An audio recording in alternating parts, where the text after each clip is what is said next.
So, we are discussing the problems on chapter number 3, that is kinetic theory of gases and radiation. And in today's lecture, we are discussing the numericals on Wien's displacement law. Remember the concept? This concept is related to black body radiation spectrum. And in that concept, we know that the maximum energy wavelength is inversely proportional to the temperature of that black body. या कॉन्सेप्टवर कोणते फॉर्म्युले आहेत ते पहिले आपण बघूया आणि नंतर मग एक एक एक्झाम्पल डिस्कस करूया. फॉर्म्युला एकच आहे. The maximum energy wavelength is, त्याला आपण रिप्रेझेंट केलं लॅम्बडा सफिक्स एम या सिम्बॉलनी, is equal to B upon T, where B is Wien's constant आणि याची व्हॅल्यू फिक्स असते. And it is 2.88 into 10⁻³ metre kelvin, milli kelvin नाही, metre kelvin. And T is absolute temperature of that body. म्हणजे ज्या बॉडीमधनं radiation बाहेर येत आहे त्या रेडिएशनमध्ये नंबर ऑफ वेवलेंथ असतील, त्या नंबर ऑफ वेवलेंथपैकी फक्त ठराविक वेवलेंथ असेल की जिची एनर्जी मॅक्झिमम असते. And that maximum energy wavelength is this lambda M. It is equal to B upon T and it depends on temperature of that body. मग त्याच्यावरून तुम्हाला त्या बॉडीचं टेम्परेचर शोधता येतं आणि त्या बॉडीचं टेम्परेचर जर दिलं असेल तर तुम्हाला मॅक्झिमम एनर्जी वेवलेंथ शोधता येते. असे सिम्पल फॉर्म्युला हा आहे आणि त्याच्यावरचे एक्झाम्पल मात्र महत्त्वाचे आहेत. बघा एक एक एक्झाम्पल आपण बघूया. Find the wavelength at which body radiates maximum energy if its temperature is 227 degree centigrade. Find wavelength at which body radiates maximum energy, म्हणजे मॅक्झिमम एनर्जी वेवलेंथ आपल्याला शोधायची आहे. If its temperature is 227 degree centigrade, म्हणजे त्या बॉडीचं temperature 227 degree centigrade आहे, म्हणजेच 500 kelvin आहे. टेम्परेचर नेहमी केल्विनमध्येच घ्यायचं, टेम्परेचर इज ॲब्सोल्यूट टेम्परेचर. आणि विन्स कॉन्स्टंट आपल्याला दिलेला आहे 2.898 इंटू 10⁻³ मीटर केल्विन. आता या बीची व्हॅल्यू वेगवेगळ्या एक्झाम्पलमध्ये थोडीशी कमी जास्त दिल्या जाऊ शकते, त्याकडे लक्ष ठेवू जा. So lambda m you have to find. Temperature is given 500 Kelvin and B is given 2.898 into 10⁻³ meter Kelvin. So maximum energy wavelength is B upon T. So B is 2.898 into 10⁻³ and temperature is 500. Ratio घेतला आपण. मी कॅल्क्युलेटरच्या सहाय्याने केलेत, तुम्हाला log टेबलच्या सहाय्याने करायचे आहेत. इथे ती जागा आहे, या जागेमध्ये तुम्हाला लॉग टेबलचे कॅल्क्युलेशन दाखवायचे आहेत. And the answer is 5.798 into 10⁻⁻⁶. आता वेवलेंथ आपण शोधलेली आहे, युनिट असेल मीटर. ठीक आहे, हे होतं पहिलं एक्झाम्पल. सेम याच प्रकारे दुसरं example. The maximum energy wavelength for solar radiation, म्हणजे सूर्यापासून जे रेडिएशन येत आहेत त्याची मॅक्झिमम एनर्जी वेवलेंथ आपल्याला दिलेली आहे 4753 angstrom unit. Estimate surface temperature of the sun. तर या मॅक्झिमम एनर्जी वेवलेंथवरनं तुम्हाला सनचं टेम्परेचर शोधायचं आहे की सूर्याचं टेम्परेचर किती असेल. बी आपल्याला दिलेला आहे. So using the formula maximum energy wavelength is lambda M is equal to B upon T. आपल्याला सनचं टेम्परेचर शोधायचं आहे, म्हणजे हाच फॉर्म्युला टेम्परेचरसाठी जर तयार केला आपण तर तो तयार होईल. T is equal to B upon lambda M. B is 0.2893 into 10⁻² and lambda M is 4.753 into 10⁻⁷. हा रेशो काढला, तो रेशो आला 6.087 इंटू 10⁻³ केल्विन, म्हणजेच 6087 केल्विन. म्हणजे सनचं टेम्परेचर एवढं असेल. So temperature of sun is found to be 6087 kelvin. Next example number 3. काय म्हटलं बघा. If the surface temperature of sun is assume to be 6150 kelvin. सूर्याचं टेम्परेचर आपण अज्युम केलं आहे की 6150 केल्विन आहे. Find the wavelength of maximum intensity in the sun's radiation. तर सूर्यामधनं जे रेडिएशन येत आहेत त्या रेडिएशनमध्ये कोणत्या वेवलेंथची एनर्जी मॅक्झिमम असेल ती वेवलेंथ आपल्याला शोधायची आहे. Taking Wien's constant 2.88 into 10⁻³ metre kelvin. Wien's constant म्हणजे बीची व्हॅल्यू दिलेली आहे.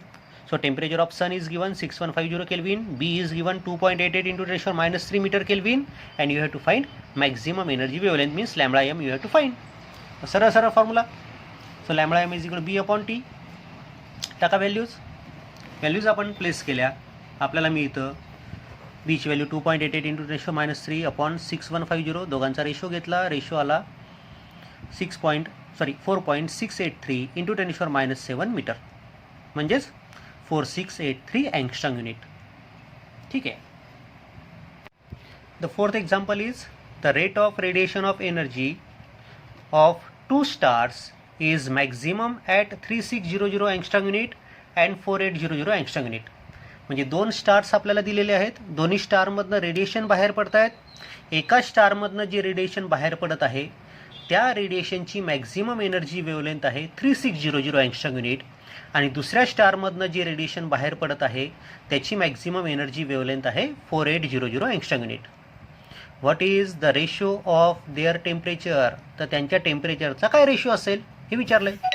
So maximum energy wavelength for first star is 3600 angstrom unit. Maximum energy wavelength for second star is 4800 angstrom unit, and you have to find ratio of their temperatures means T1/T2 you have to find. ठीक आहे. The maximum energy wavelength for first star is, so λm1 is going to be upon T1, where T1 is temperature of first star and λm1 is maximum energy wavelength of first star. Similarly, the maximum energy wavelength for second star is, हाच formula पुन्हा, λm2 is going to be upon T2, where T2 is temperature of second star and λm2 is maximum energy wavelength of second star. या दोघांचा ratio, so λm2 upon λm1 is equal to T1/T2. Inverse आहेत त्यामुळे T1/T2 झालं इकडे. So T1/T2 is equal to λm2 upon λm1. λm2 is 4800 upon 3600 means 8/6 means 4:3. So टेम्परेचरचा ratio असेल त्या दोन्ही स्टारमध्ये असणाऱ्या दोन्ही स्टारचे टेम्परेचरचा रेशो असेल 4:3, आणि तोच रेशो आपल्याला शोधायचा आहे. आता हे एक्झाम्पल बघा, खूप छान प्रकारे एक्झाम्पल डेव्हलप केलं आहे. काय म्हटलं बघा, radiation from moon gives 2 maxima at wavelength for 700 angstrom unit and at 14 × 10⁻⁴ centimetre. म्हणजे मूनपासनं जो लाईट आपल्यापर्यंत येतो आहे त्या लाईटमध्ये आपल्याला 2 मॅक्झिमम एनर्जी वेवलेंथ दिसत आहेत. एक आहे 4700 अँगस्ट्रॉम युनिटवाली आणि दुसरी आहे 14 × 10⁻⁴ सेंटीमीटरवाली. असं का बरं होईल, करा बरं विचार. मूनपासनं येणारा लाईट हा मूनपासनं येणारं रेडिएशन हे कोणतं असेल, सनपासनं मूनवर रेडिएशन पडेल आणि ते रिफ्लेक्ट होऊन अर्थवर येईल. हे सनपासनं रिफ्लेक्ट होऊन अर्थपर्यंत आलेलं रेडिएशन. आणि दुसरं कोणतं, या मूनचं पण स्वतःचं टेम्परेचर असेल, त्यामुळे मून पण स्वतः रेडिएशन पाठवत असेल, त्यामुळे मूननी पाठवलेलं जे रेडिएशन असेल त्याची पण मॅक्झिमम एनर्जी वेवलेंथ असेल ती दुसरी. ठीक आहे. म्हणजे सनचे जे रेडिएशन रिफ्लेक्ट होतात मूनच्या सरफेसपासनं त्या रेडिएशनमधली एक मॅक्झिमम एनर्जी वेवलेंथ असेल. त्याचबरोबर मूनचं जे टेम्परेचर आहे त्यामुळे पण रेडिएशन त्या ठिकाणी बाहेर पडतील, त्या रेडिएशनची जी मॅक्झिमम एनर्जी वेवलेंथ असेल ती दुसरी असेल. ह्या त्या 2 वेवलेंथ आपल्याला दिलेल्या आहेत वेगवेगळ्या. What conclusions can you draw from this. आता याच्यावरनं तुम्हाला काय कन्क्लुजन काढता येतं, बी तुम्हाला दिलेलं आहे. So maximum energy 4700 angstrom unit आपल्याला दिलेली आहे, म्हणजेच 4.7 × 10⁻⁻10 मीटर.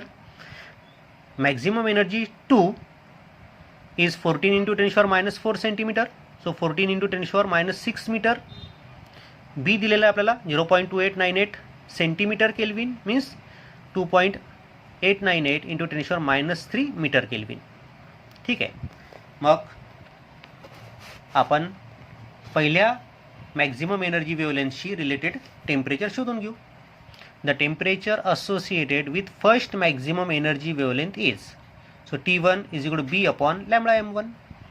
B is 2.898 × 10⁻³ आणि λm1 किती आहे 4.7 × 10⁻10. सॉल्व केलं and it is found to be 6165 kelvin. म्हणजे जे रेडिएशन या ठिकाणी येतं एवढ्या वेवलेंथचं मॅक्झिमम एनर्जी वेवलेंथचं, त्यावरून आपण टेम्परेचर शोधलं 6165 केल्विन. हे खूप जास्त टेम्परेचर आहे. एवढं टेम्परेचर मूनचं नसतं हे आपल्याला माहिती आहे. बघू आपण कन्क्लुजन काय करता येतं. त्यानंतर the temperature associated with the second Maxima. तर सेकंड मॅक्झिमा अशी असोसिएट असणारं temperature T2 is equal to B upon λm2. So B is 2.898 × 10⁻³ and λm2 is 14 × 10⁻⁶. हा रेशो कॅल्क्युलेट केला त्याला 207 केल्विन. बघा, म्हणजे जे रेडिएशन मूनपासनं आपल्यापर्यंत येत आहे त्या रेडिएशनवरनं आपण ॲनलाइज केलं तर एका रेडिएशनवरनं आपल्याला दिसतं की टेम्परेचर 6165 केल्विन आहे आणि त्याच रेडिएशनमधलं दुसरी जी मॅक्झिमम एनर्जी वेवलेंथ आहे त्याच्यावरनं दिसत आहे की टेम्परेचर 207 केल्विन आहे फक्त. मग याच्यावरनं कन्क्लुजन काय काढता येतं? तर conclusion is like this.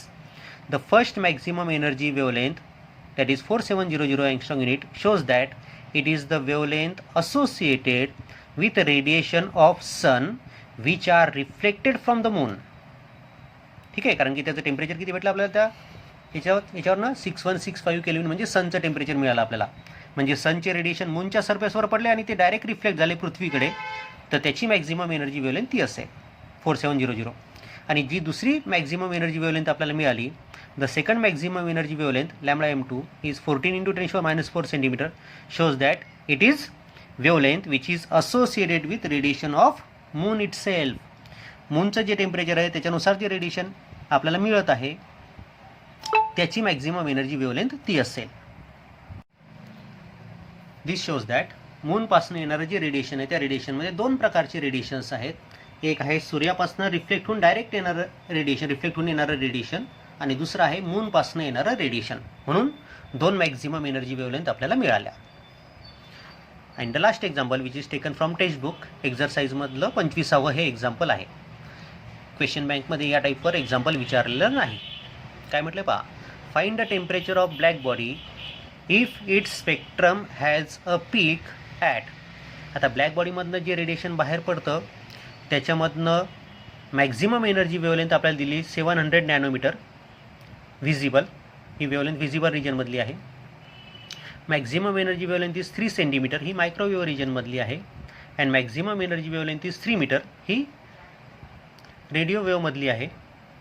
Okay, तर find the temperature of black body. तर त्या ब्लॅक बॉडीचं टेम्परेचर काय असेल ते आपल्याला शोधायचं आहे. ह्या 3 मॅक्झिमम एनर्जी वेवलेंथ आपल्याला दिलेल्या आहेत. ठीक आहे, so maximum energy wavelength first is 700 nanometre, maximum energy wavelength second is 3 centimeter, and maximum energy wavelength third is 3 meter, and you have to find the particular temperatures. आता सरळ सरळ wins displacement लॉचा आपण वापर करू. सो T1 पहिलं temperature B upon lambda 1. So B upon बीची value आपल्याला माहिती आहे आणि लॅम्बडा 1 आहे 700 नॅनोमीटर. 700 नॅनोमीटर म्हणजे 7 × 10⁻⁷ मीटर. सॉल्व केलं त्याला 4138 केल्विन. सेकंड टेम्परेचर आपण शोधतोय जेव्हा वेवलेंथ 3 सेंटीमीटर आहे तेव्हाची. B upon lambda 2. So B upon lambda 2 is 3 centimetre म्हणजे 3 × 10⁻⁻. सॉल्व केलं याला ते मिळालं आपल्याला 0.0966 केल्विन. ठीक आहे, आणि तिसरं टेम्परेचर आपल्याला शोधायचं आहे